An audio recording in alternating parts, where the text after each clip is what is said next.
নমস্কার, সুরজিৎ মান্না ক্রিয়েশনস চ্যানেলের পক্ষ থেকে তোমাদের সবাইকে সুস্বাগতম। আশা করি তোমরা সকলে ভালো এবং সুস্থ আছো।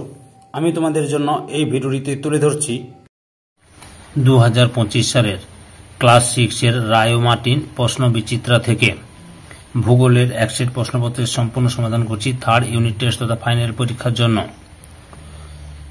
তার আগে তোমাদের কাছে অনুরোধ, তোমরা ভিডিওটি না টেনে পুরোটা দেখো। ভিডিওটি কেমন লাগলো কমেন্ট করে জানিও, ভিডিওটিতে লাইক দাও এবং শেয়ার করো, এবং চ্যানেলে নতুন হলে চ্যানেলটিকে সাবস্ক্রাইব করে চ্যানেলের সঙ্গে যুক্ত হয়ে যাও, কারণ তোমরা আমার এই চ্যানেলের মাধ্যমে ক্লাস 6-এর রায় ও মার্টিন প্রশ্ন বিচিত্রা থেকে 2025 সালের থার্ড ইউনিট টেস্ট তথা ফাইনাল পরীক্ষার জন্য ভূগোল, ইতিহাস, বাংলা এবং পরিবেশ এবং বিজ্ঞান এই 4টি বিষয় সমাধান পাবে। এই ভিডিওটিতে ভূগোলের এক সেট প্রশ্নপত্রের সম্পূর্ণ সমাধান করছি, তোমরা পুরো ভিডিওটি লক্ষ্য করো। 316 নম্বর পেজের 7 নম্বর model school Chittaranjan high school Purulia, এই স্কুলের প্রশ্নপত্রের সেটটি আলোচনা করছি, তোমরা পুরো ভিডিওটি লক্ষ্য করো। এর আগে আমি 1 থেকে 6 নম্বর স্কুল আলোচনা করে দিচ্ছি, তোমরা ওই ভিডিওগুলো দেখতে চাইলে আমার চ্যানেলের প্লে লিস্টে গিয়ে দেখে নাও, নাহলে এই ভিডিও ডিসক্রিপশনে তার লিঙ্ক আছে, ওখানে ক্লিক করে দেখে নিতে পারো। একই থেকে সঠিক উত্তরটি বেছে নাও। প্রথমে যে অক্ষরেখাগুলির মধ্যে সবচেয়ে বেশি পরিধি, অপশান সিতে নিরক্ষরেখার। 2 নম্বর প্রদত্ত কোন দেশের উপর দিয়ে মূল মধ্যরেখা প্রসারিত হয়েছে, অপশান বিতে লন্ডন। পরের প্রশ্ন ছায়াবৃত্তের অপর নাম, অপশান এতে আলোক বৃত্ত। 4 নম্বরে ভারতের প্রমাণ দ্রাঘিমা কোন শহরের উপর দিয়ে কল্পিত, অপশান সিতে এলাহাবাদ প্রয়াগরাজ। 5 নম্বরে আগত সৌরকিরণের বায়ু দ্বারা সরাসরি শোষিত হয়, অপশান বিতে 14%। 6 নম্বরে প্রতি বর্গমিটার উচ্চতা বৃদ্ধিতে 1 ডিগ্রি সেলসিয়াসের উষ্ণতা হ্রাস পায়, অপশান এতে 165 মিটারে। 7 নম্বরে বায়ু দূষণের একটি প্রাকৃতিক কারণ হল, অপশান বিতে বৃক্ষচ্ছেদন। একটু ভুল বলা হলো, ভুল হয়ে গেছে, এটা বৃক্ষচ্ছেদন মনুষ্য সৃষ্ট কারণ। অপশান ডিতে অগ্নি উৎপাত। তারপরে 8 নম্বর ফ্রিজ, এসি, সুগন্ধি স্প্রে থেকে নির্গত কোন গ্যাস ওজোন স্তরকে ক্ষয় করে, অপশান সিতে সিএফসি। 9 নম্বরে কত ডেসিবেল শক্তি সম্পন্ন শব্দে মানুষের কানের পর্দা ছেড়ে যেতে পারে, অপশান সিতে 160 ডেসিবেল। 10 নম্বরে ভারতের দীর্ঘতম হিমবাহ হল, অপশান সিতে সিয়াচেন। 11 নম্বরে ভারতের সর্বোচ্চ মালভূমি, অপশান এতে লাদাখ। 12 নম্বরে ভারতের পশ্চিম বাহিনী নদী, অপশান এতে নর্মদা। 13 নম্বরে হিমালয় কোন ধরনের পর্বত, অপশান বিতে ভঙ্গির পর্বত। 4 নম্বরে রাগি হল, অপশান বিতে মিলেট জাতীয় শস্য। 15 নম্বরে সোনালী পানীয় বলা হয়, অপশান বিতে চাকে। 16 নম্বরে দক্ষিণ আন্দামানে যে আদিবাসী বাস করে তা হল, অপশান সিতে জারোয়া। 17 নম্বরে নিত্যবহ নদীকে মানচিত্রে কোন রেখার সাহায্যে দেখানো হয়, অপশান এতে নীল। 18 নম্বরে ভৌগোলিক বৈশিষ্ট্য মানচিত্রে রেখা দিয়ে নির্দেশিত হয় না, অপশান বিতে বনভূমি। 2 দাগে লক্ষ্য করো, ভারতের রেখা মানচিত্রে নিম্নলিখিত বিষয়গুলি উপযুক্ত প্রতীক চিহ্ন সহ বসাও। বিন্ধ্য পর্বত, কচ্ছের রণ, নর্মদা নদী, করমণ্ডল উপকূল, থর মরুভূমি, পূর্বঘাট পর্বত, কাবেরী নদী, কাঞ্চনজঙ্ঘা। উত্তরটি লক্ষ্য করো। প্রথমে বিন্ধ্য পর্বত রয়েছে, লক্ষ্য করো, এটাই হচ্ছে বিন্ধ্য পর্বত, বুঝতে পেরেছ? বিন্ধ্য পর্বত। 2 নম্বরে রয়েছে কচ্ছের রণ লক্ষ্য করো, গুজরাটের কচ্ছের রণ, এই অংশটা, এই অংশ এখান থেকে এটা হচ্ছে কচ্ছের রণ। কত? 2 নম্বরে। 3 নম্বরে রয়েছে নর্মদা নদী, এই যে নর্মদা নদী এখান থেকে উৎপত্তি হয়েছে, দিয়ে খাম্বাদ উপসাগরে পড়েছে। 4 নম্বরে রয়েছে থর মরুভূমি, এই যে রাজস্থানের থর মরুভূমি, এটা।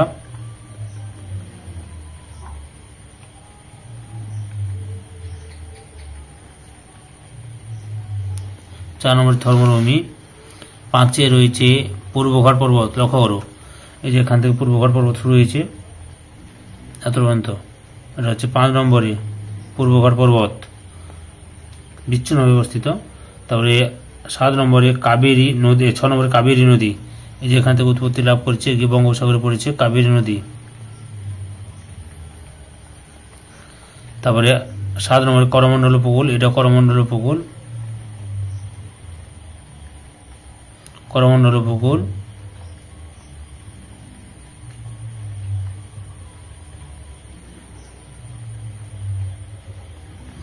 8 নম্বরে কাঞ্চনজঙ্ঘা। লক্ষ্য করো কাঞ্চনজঙ্ঘা দেখাচ্ছি তোমাদের, এখানটায় কাঞ্চনজঙ্ঘা অবস্থিত, সিকিমে কাঞ্চনজঙ্ঘা অবস্থিত। এটা হচ্ছে 8 নম্বর হবে। ম্যাপ পয়েন্টটা বুঝতে পারলে 3 দাগে নিচের প্রশ্নগুলি অতি সংক্ষিপ্ত উত্তর দাও, যে কোনো 7টি। প্রথম হচ্ছে ক্ষুদ্রতম সমঅক্ষরেখার নাম কি? 90 ডিগ্রি উত্তর বা দক্ষিণ। 2 নম্বর পৃথিবীর আবর্তন বেগ কোথায় 0? 2 মেরু বিন্দুতে 0। 3 নম্বরে সাইলেন্স জোন কি? লক্ষ্য করো সাইলেন্স জোন দেখাচ্ছি, এই দেখো, লক্ষ্য করো সাইলেন্স জোন কাকে বলে।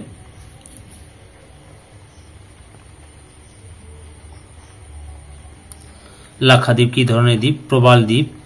5 নম্বরে ভারতে কোন রাজ্যে সবচেয়ে বেশি কফি উৎপাদন হয়? কর্ণাটকে। 6 নম্বরে হিমাচল প্রদেশের আদিবাসী জনগোষ্ঠী কি নামে কি বলা হয়? কিন্নর বলা হয়। 7 নম্বরে ভারতের একটি অন্তর্বাহিনী নদীর নাম লেখো, লুনি। 8 নম্বরে ভারতে কোথায় ঝুম চাষ লক্ষ্য করা যায়? উত্তর পূর্ব রাজ্যগুলিতে, অর্থাৎ মেঘালয়, অসম, মণিপুর, মিজোরাম, ত্রিপুরা এইসব অঞ্চলে। 9 নম্বরে WHO এর পুরো নাম কি? World health organisation.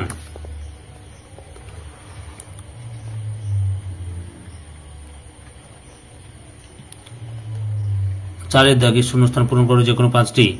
প্রথমে রয়েছে সূর্যরশ্মি যে অংশ পৃথিবীকে উত্তপ্ত না করে ফিরে আসে তাকে বলে ড্যাশ, অ্যালবিডো।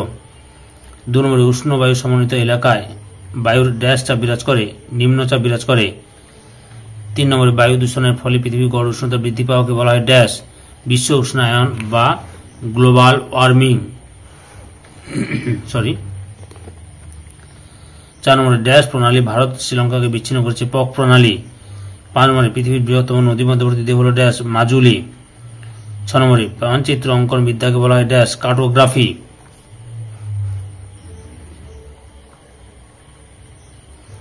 5 দাগে নিচের প্রশ্নগুলি সংক্ষিপ্ত উত্তর দাও যে কোনো 4টি। প্রথম হচ্ছে নিরক্ষরেখাকে বিষুবরেখা বলা হয় কেন? উত্তরটি দেখো, এখান থেকে শুরু করবে, এতটা লেখো, পরের অংশটি দেখাচ্ছি, এতটা পর্যন্ত লিখবে। পরের প্রশ্ন, পার্বত্য অঞ্চলের জনবসতি কম কেন? উত্তরটি লক্ষ্য করো, এখান থেকে শুরু করে এতটা পর্যন্ত লিখবে, এখান থেকে শুরু করবে, পর্ব দেখে নাও, এতটা পর্যন্ত লিখবে। 3 নম্বরে আদিবাসী কাদের বলা হয়? উত্তরটি দেখো, এখান থেকে শুরু করে এতটা পর্যন্ত লিখবে। পরের প্রশ্ন, শব্দ দূষণ নিয়ন্ত্রণের কয়েকটি উপায় লেখো। উত্তরটি দেখো, শব্দ দূষণ নিয়ন্ত্রণের উপায়গুলি দেখো, লক্ষ্য করো।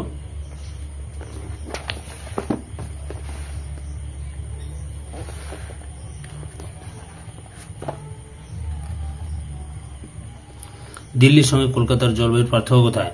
লিখবে যে দিল্লিতে চরম ভাবাপন্ন জলবায়ু লক্ষ্য করা যায়, অর্থাৎ শীতকালে বেশি ঠান্ডা, গরমকালে বেশি গরম বা গ্রীষ্মকালে বেশি গরম। আর কলকাতার জলবায়ু সমাপন্ন, অর্থাৎ শীতকালে কম ঠান্ডা আর গরমকালে বেশি গরমও বা গ্রীষ্মকালে বেশি গরমও পড়ে না। বুঝতে পেরেছ?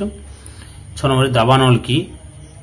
উত্তরটি লক্ষ্য করো, অনেক সময় মানুষের কারণে, যেমন ধূমপান, বনভোজন, রান্নার আগুন প্রভৃতি কারণে, ফলে আগুন লাগলে বহু বন্যপ্রাণ দাবানলের গ্রাসে নিঃশেষিত হয়ে যায়। 6 দাগে নিচের প্রশ্নগুলি সংক্ষিপ্ত ব্যাখ্যামূলক উত্তর দাও যে কোনো 4টি। প্রথমে চিত্র অঙ্কন করে দ্রাঘিমা রেখা বৈশিষ্ট্যগুলি লেখো। উত্তরটি দেখো, দ্রাঘিমা রেখার বৈশিষ্ট্য, এখান থেকে শুরু করবে, এতটা পর্যন্ত লিখবে। পরের প্রশ্ন, আন্তর্জাতিক তারিখ রেখাকে বাঁকিয়ে টানা হয়েছে কেন? উত্তরটি তোমরা এখান থেকে শুরু করবে, পরপর দেখে নাও।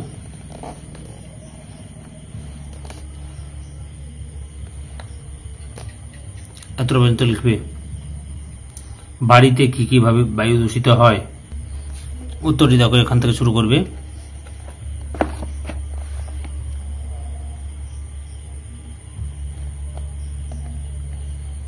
এতটা পর্যন্ত লিখবে। পরের প্রশ্ন, মানচিত্র গ্লোবের মধ্যে তুলনা করে সুবিধা অসুবিধাগুলি লেখো। উত্তরটি দেখো, গ্লোব এবং মানচিত্রের সুবিধা এবং অসুবিধাগুলি লিখবে। প্রমাণ সময় বলতে কি বোঝো? উত্তরটি দেখো, এখান থেকে শুরু করে এতটা পর্যন্ত লিখবে। সাথে দেখে প্রদত্ত প্রশ্নগুলি যথার্থ উত্তর দাও যে কোনো তিনটি। প্রথমে রয়েছে চিত্রের সাহায্যে পৃথিবীর তাপমণ্ডলগুলি আলোচনা করো। এখান থেকে শুরু করবে, পরপর দেখে নাও।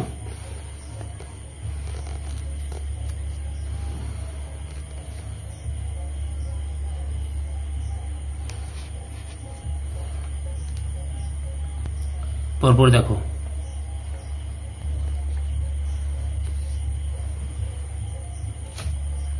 এত পর্যন্ত লিখবে। পরের প্রশ্ন, উত্তর ভারতের পার্বত্য অঞ্চলের বিবরণ দাও। উত্তরটি দেখো, এখান থেকে শুরু করবে, পরপর দেখে নাও।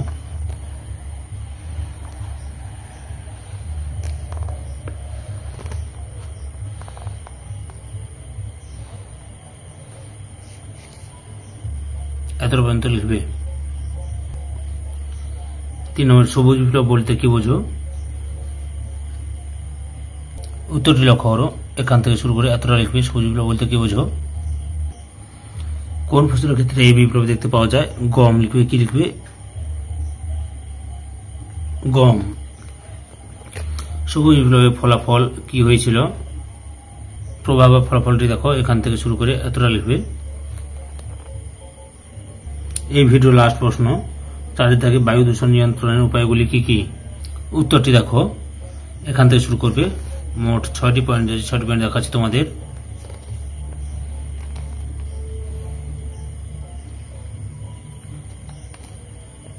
এত পর্যন্ত লিখবে।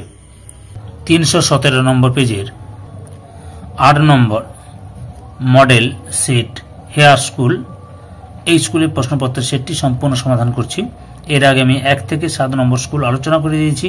তোমরা ওই ভিডিওগুলো দেখতে চাইলে আমার চ্যানেলের প্লে লিস্টে গিয়ে দেখে নাও, না হলে এই ভিডিও ডিসক্রিপশনে তার লিঙ্ক দেওয়া আছে, ওখানে ক্লিক করে দেখে নিতে পারো।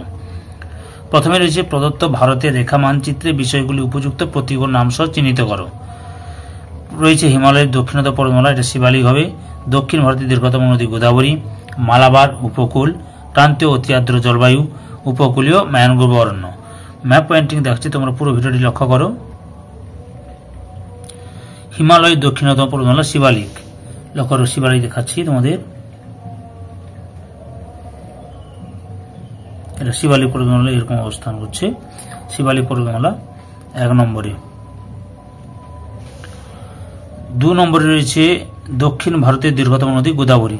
এই যে গোদাবরী নদী এখান থেকে শুরু হবে, পরপর গিয়ে বঙ্গোপসাগরে গিয়ে পড়েছে। আর নদীটা যে দিকে প্রবাহিত হয়েছে সেই দিকে তীর চিহ্ন দিয়েছি। এরপরে রয়েছে 3 নম্বরে মালাবার উপকূল, লক্ষ্য করো, মালাবার উপকূল।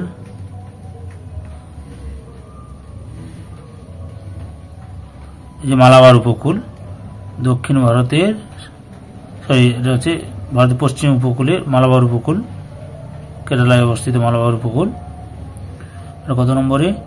2 নম্বরে না 3 নম্বরে? 3 নম্বরে। আচ্ছা, এটা 2 নম্বরে,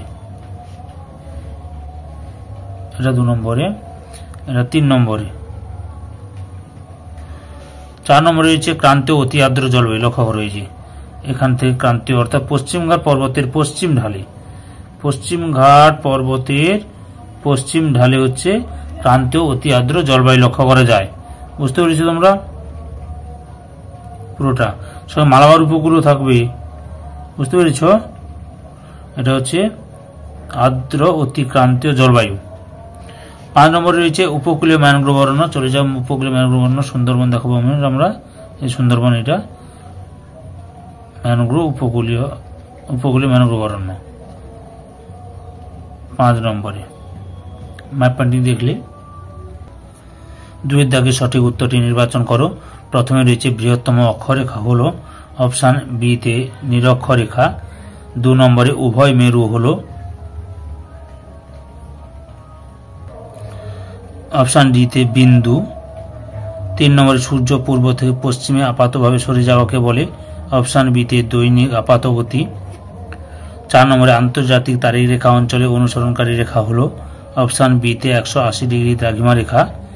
5 নম্বরে কার্যকরী সৌর বিকিরণ হলো আগত সৌর বিকিরণের অপশান সি তে 51%।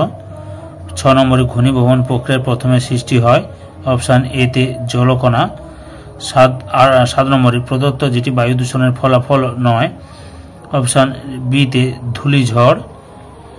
তারপরে রয়েছে 8 নম্বরে সীসাকে বাতাসে মূলত মেশায়, অপশান সিতে গাড়ির জ্বালানির দহন। 9 নম্বরে সর্বোচ্চ তীব্রতার শব্দ হলো, অপশান ডিতে সাইরেন। 10 নম্বরে অমরকণ্টক শৃঙ্গ থেকে উৎপত্তি লাভ করেছে, অপশান বিতে নর্মদা নদী। 11 নম্বরে কয়াল দেখা যায়, অপশান সিতে মালাবার উপকূলে। তারপরে 12 নম্বরে শিশির ও কুয়াশা পড়ে, অপশান বিতে শীতকালে। 13 নম্বর দেখো, ভারতের মিলেট জাতীয় শস্যের চাষের মাটি হলো, অপশান বিতে ল্যাটেরাইট মাটি। 14 নম্বরে ভারতে অত্যধিক বাষ্পীভবন অঞ্চলে স্বাভাবিক উদ্ভিদ হলো, অপশান সিতে কাঁটা, ঝোপ ও গুল্ম জাতীয় উদ্ভিদ। 15 নম্বরে সব ধরনের খাদ্যশস্য উৎপাদক রাজ্য হলো, অপশান সিতে উত্তরপ্রদেশ। তারপরে 16 নম্বর পাট চাষ ভালো হয়, অপশান বিতে পলি মাটিতে। আর 17 নম্বর ভারতের বৃহত্তম আদিবাসী গোষ্ঠী হলো, অপশান এতে গন্ড। 18 নম্বর মানচিত্রে অপরিহার্য উপাদানগুলির সংখ্যা হলো, অপশান ডিতে 4টি। 3 রীতি শূন্যস্থান পূরণ করো। প্রথমে রয়েছে ড্যাশ তলের সঙ্গে পৃথিবীর অক্ষ সমকোণে অবস্থান করে, নিরক্ষীয়। 2 নম্বর পৃথিবীর অক্ষ কক্ষতলের সঙ্গে ড্যাশ কোণে হেলে আছে, 64 ডিগ্রি কোণে হেলে আছে। 3 নম্বরে রাতের বেলায় পৃথিবী থেকে মহাকাশে ফিরে যাওয়া তাপকে ড্যাশ বিকিরণ বলে, পার্থিব বিকিরণ বলে। বির দাগে বাম দিকে সঙ্গে ডান দিক মিলিয়ে লেখো। অধিক উষ্ণতার প্রসর, বিতে চরম ভাবাপন্ন জলবায়ু, গ্রিনহাউস গ্যাস, বিশ্ব উষ্ণায়ন, সর্বনিম্ন তীব্রতাযুক্ত শব্দ, শুনতে পাওয়া শব্দ।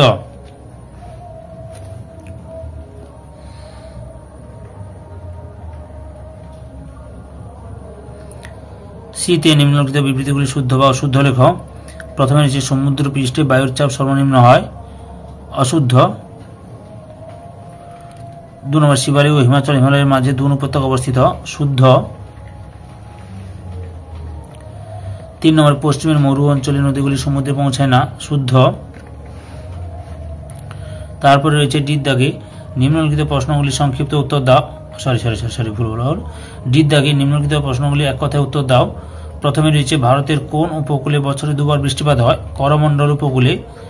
তারপরে কোন মৃত্তিকায় তুলো চাষ ভালো হয়, রেগুর মৃত্তিকায়। মানচিত্রে কোথায় প্রতীক, চিহ্ন ও রং লেখা থাকে, নিচের একটা লেজেন্ড তালিকায়, নিচের দিকে মানচিত্রের নিচের দিকে লেজেন্ড তালিকায়। তারপরে কি রয়েছে 4 দাগে নিম্নলিখিত প্রশ্নগুলি সংক্ষিপ্ত উত্তর দাও। প্রথমে রয়েছে মহাবৃত্ত কাকে বলে, উত্তরটি দেখো, এখান থেকে শুরু করবে, পরপর দেখে নাও।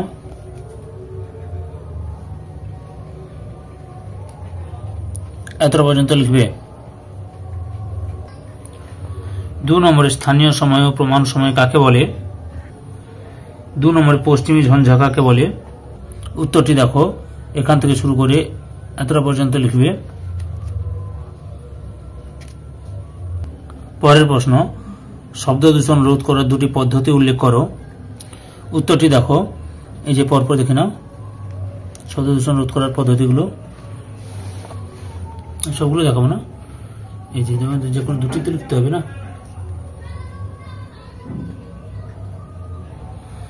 পরের প্রশ্ন, আদিবাসী বলতে কাদের বোঝায়, লক্ষ্য করো, এখান থেকে শুরু করে এতটা পর্যন্ত লিখবে, আদিবাসী কাদের বলে। 5 দাগের নিম্নলিখিত প্রশ্নগুলি সংক্ষিপ্ত ব্যাখ্যামূলক উত্তর দাও। প্রথমে রয়েছে অক্ষরেখা ও দ্রাঘিমারেখা 3টি পার্থক্য লেখো, উত্তরটি দেখো, অক্ষরেখা দ্রাঘিমারেখার পার্থক্য।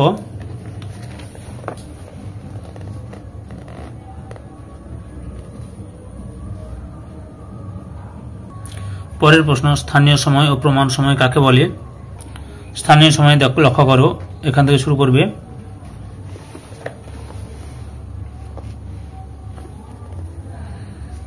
এতটা পর্যন্ত লিখবে। এরপর প্রমাণ সময় দেখাচ্ছি,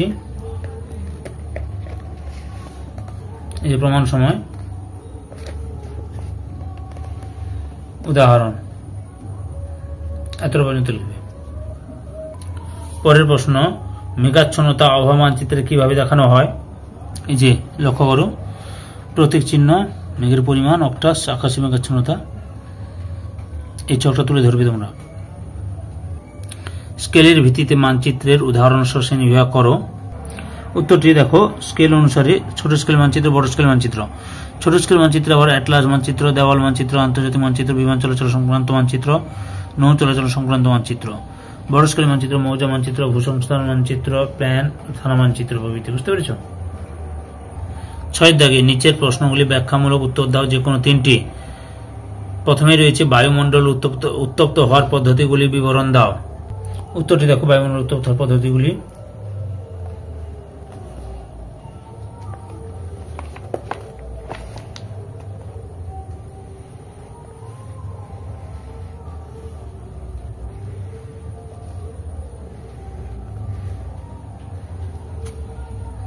এতটা লিখবে। উষ্ণতার প্রসার কাকে বলে? এই উষ্ণতার প্রসার এখান থেকে, এতটা লিখবে। পরের প্রশ্ন লক্ষ্য করো, ভূপ্রাকৃতিক বৈচিত্র্য অনুসারে ভারতে ভূপ্রাকৃতিক শ্রেণী বিভাগ করো, যে কোনো একটি বিভাগের বৈশিষ্ট্য লেখো। এখান থেকে শুরু করবে।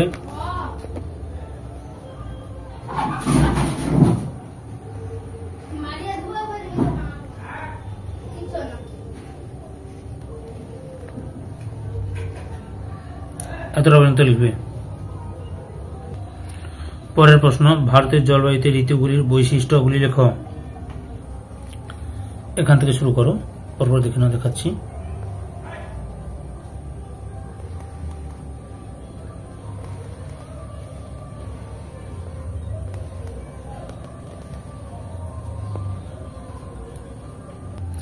তোমাদের 2 নম্বরের, 3 নম্বরের এবং 5 নম্বরের প্রশ্নের উত্তরগুলো রায়ান মার্টিন সহায়িকা বই থেকে দেখাচ্ছি। এছাড়াও 5 নম্বরের প্রশ্নের উত্তরের সাজেশন ভিত্তিক প্রশ্নগুলির উত্তরের লিঙ্ক এই ভিডিও ডেসক্রিপশনে দিয়ে দেবো, ওখানে ক্লিক করে দেখে নিতে পারো। এত পর্যন্ত লিখবে। পরের প্রশ্ন, ভারতের মৃত্তিকার শ্রেণীবিভাগ করো, যে কোনো 2টি মৃত্তিকার সংক্ষিপ্ত বিবরণ দাও। লক্ষ্য করো, এখান থেকে শুরু করবে।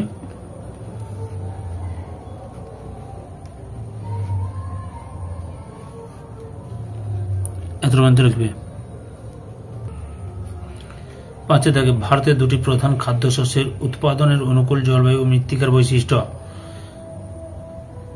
এবং উৎপাদক রাজ্যের নাম লেখো। আচ্ছা, পরপর উত্তরগুলি দেখাচ্ছি, তোমরা লক্ষ্য করো। ধানের জলবায়ু, অর্থাৎ ধান চাষে অনুকূল জলবায়ু, এখান থেকে শুরু করে এতটা লিখবে। ধান চাষের মৃত্তিকা, এখান থেকে শুরু করে এতটা লিখবে। এবার গম চাষে অনুকূল জলবায়ু লক্ষ্য করো, এখান থেকে শুরু করে এতটা লেখো। মৃত্তিকা দেখাচ্ছি, এই যে মাটি, এই যে মাটি, এটা লিখবে।